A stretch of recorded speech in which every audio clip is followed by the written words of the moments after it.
Right, so yeah, Moroccan lamb. We've got some lamb chops rather than lamb steaks.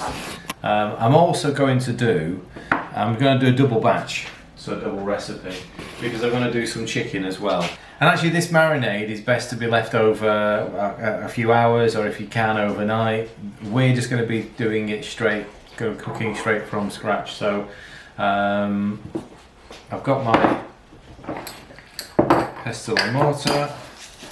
Obviously, it's a very fragrant dish. This you can add some, and I am going to do it. Add some cayenne pepper. That'll spice it up a little bit. That'll give it a bit of a kick. So, get some garlic squished. How many garlic cloves? Well, the single recipe calls for 3 or 4. So some of them are fairly big. 3 in there. I'll probably stick 6 in there. Right, so there you go. So I've got 6 garlic cloves. I need, it says about, well, it'll be 60 mils of oil. I know I need to get some more oil.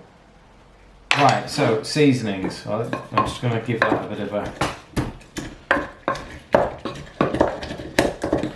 So in a small bowl, but I'm using the pestle and mortar, lemon juice, oil, all the spices to create a paste. Alright, let's get some lemons. Juice of 1 lemon, or 2, as we're doing double.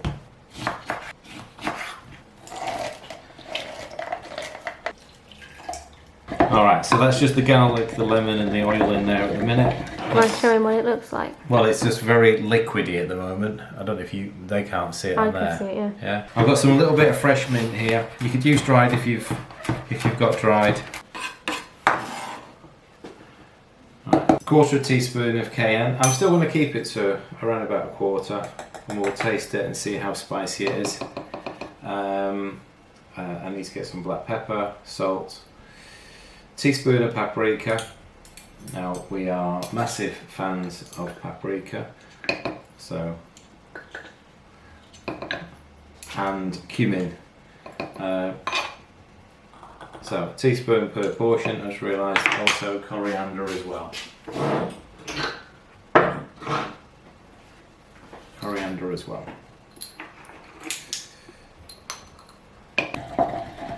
Right, that suddenly, with all of that spices, suddenly thickens that whole thing up a little bit. Let's get some salt and pepper in there. Right, so it is now a very brightly coloured, quite a thin paste, but that's fine. I'm going to divide it in 2. I'm going to give the lamb a few minutes. So, lamb in. I've put the oven on, so Ninja's on 210. So basically as hot as your oven As hot as the oven will go, yeah.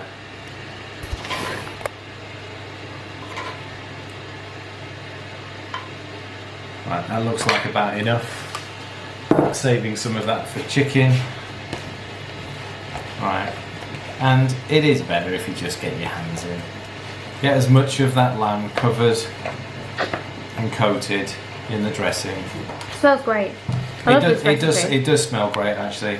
It's a perfect like summer's night. Yeah, time it for is. recipe. Yeah, I mean it is definitely summer now, isn't it? Yeah, they're definitely February, you know. Although I am surprised the heating's not been on for 2 days. I put it on earlier. Did you? Yeah. Oh.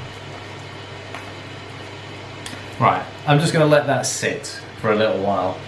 If you had the time, I would let it sit for the afternoon or overnight. Do it overnight, and then when you come in the following day after work, whack it in the oven.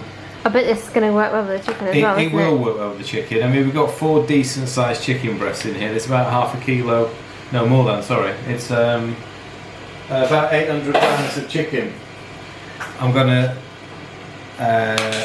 slice them through, so butterfly them effectively, get them open, and then we can, this is the biggest one, we can get them open.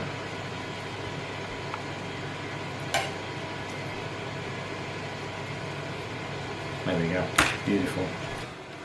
we certainly enjoy having the doors open because it's a pain in the backside during winter when the dogs constantly want to be in and out, and they stand at the door, you open the door, you let them out, and 30 seconds later they stood on the other side of the door looking in, wanting to come in. It's like YouTube's just seen us sniffing at the food bags in the background.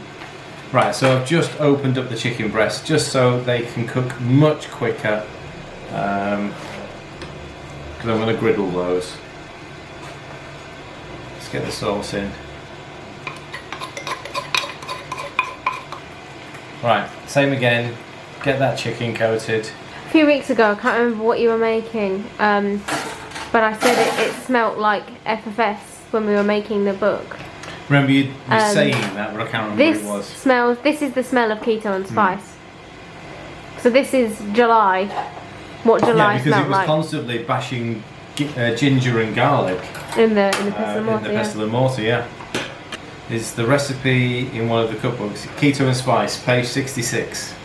I've got it open here for once. You're actually following the recipe book. I'm actually following a recipe. Right, okay, so I'm going to get these in the Ninja. Other ovens are available before I get told off. Right, so I'm going to start the bottom layer off first. I'm just going to give it sort of a couple of minutes. Just give it a couple of minutes so the heat can go directly onto the. So as much as the Ninja does circulate air, it still will always cook quicker on the top than it will on the bottom. That's the life done. I'm going to cook the veg while we're waiting. Well, and you've got the chicken. Yeah, no, but I don't want to start that just yet because that won't take long. Oh, you've got the posh broccoli. I like the posh broccoli. I've got the posh broccoli, yes. So we've got a couple of odds and ends of veg left over. So I'm just going to do some buttered cabbage to go along with it. There's a bit of ratatouille that the kids will finish off. And I've got some tender stem broccoli, which I'll just quickly fry. However, we were talking about this actually, I think yesterday or the day before, sweetheart cabbage. We were talking about this in the, was it this morning? Yeah, it was in the members this morning. Yeah, it was in the breakfast club this morning. Sweetheart cabbage is so versatile. So yes, you can use it in something like, and certainly the centre part, you'd use it in coleslaw if you wanted to. I'm just taking off some of the bigger, thicker outer leaves. And I'm going to just shred it.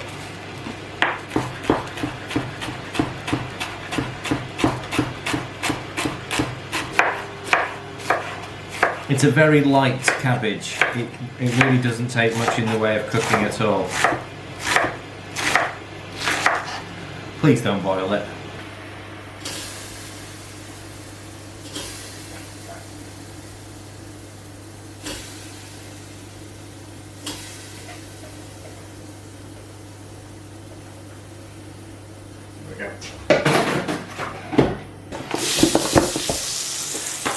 The best thing to remember,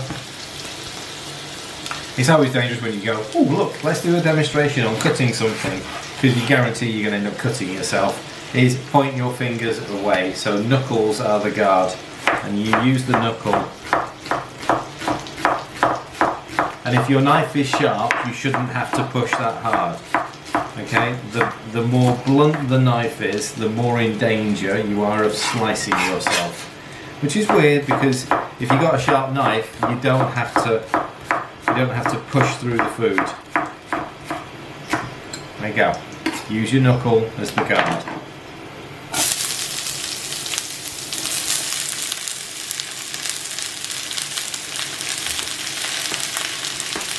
Bit of butter. That was a lovely shot of the steam coming around the side as well. Bit of butter, bit of cabbage, bit of leek.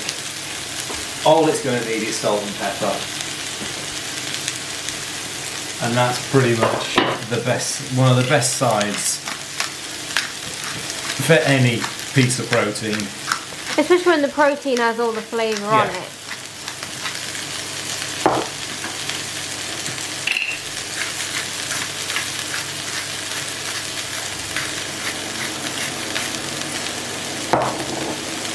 You don't need it on too high. Right, just let that steam. I'm going to switch them around so I can do the chicken.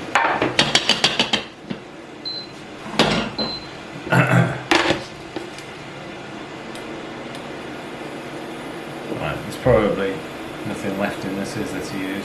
Never fear. I've always got little pots of fat in the... So what's this stuff?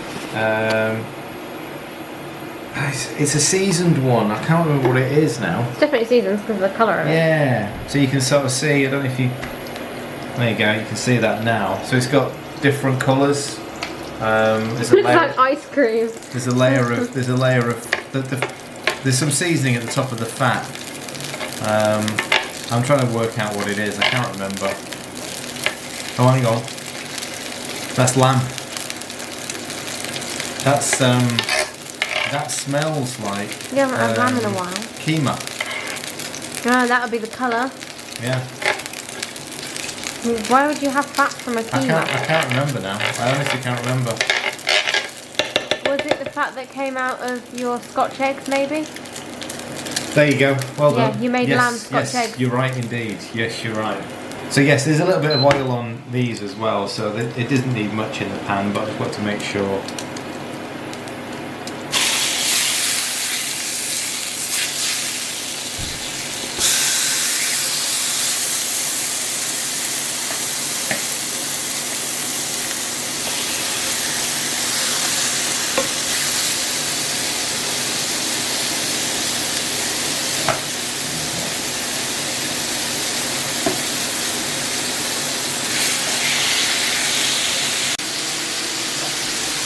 Again, just really quickly pan fried cabbage. Some of it's gone a little bit golden, which is just great.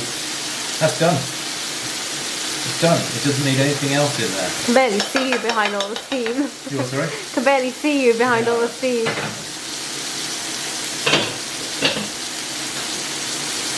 So turn the cabbage off so it's it can just sort of sit there in its Oh wow, they look great. steam.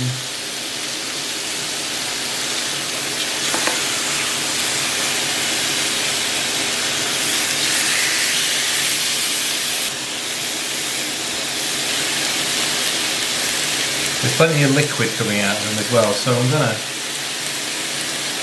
lay the broccoli on top and then just let that broccoli steam inside there. We'll be able to finish it off once the chicken's cooked, because the chicken's going to take a good sort of, 10-12 minutes to cook. By the time they're cooked, the broccoli will almost be done as well.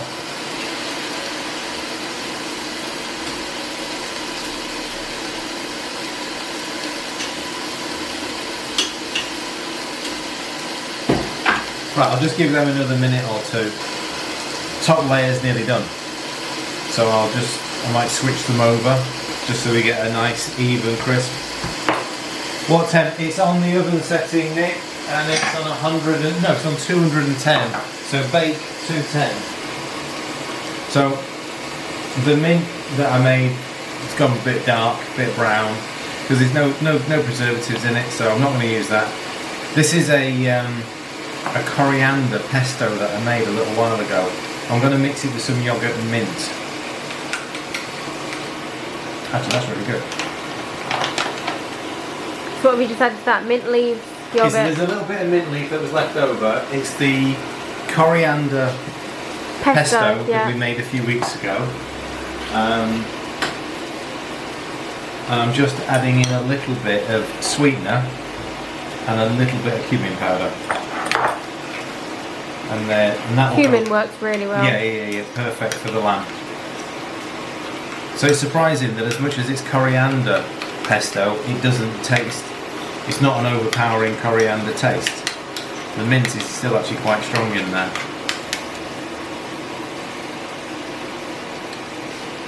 Wow. That's really good. Okay. Now the broccoli has turned a nice shade of green.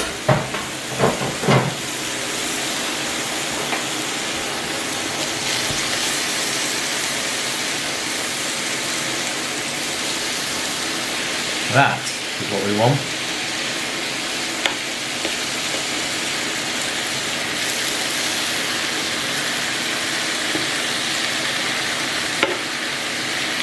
Beautiful. There's plenty of liquid in there. Give that a minute, and I'm going to get some of these lamb chops out as well.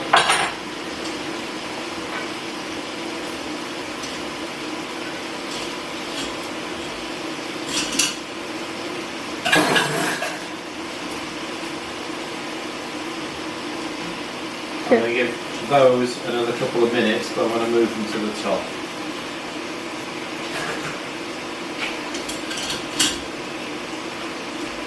So the ones that were on the bottom. Ones that are on the bottom are just really, I mean, they're done. I'm literally just going to crispen the fat up just a little bit more. But there's the first set of lamb chops. Right, Sorry, just that way. There you go. Here we go. Such a great colour in that pan. Yeah.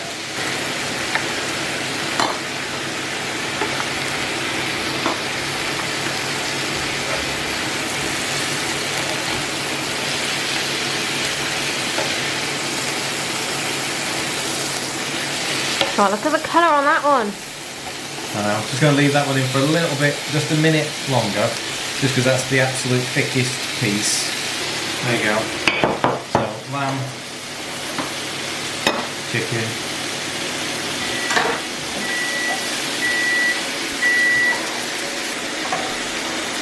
pan-fried cabbage, some leftover ratatouille. Proper buffet going on here.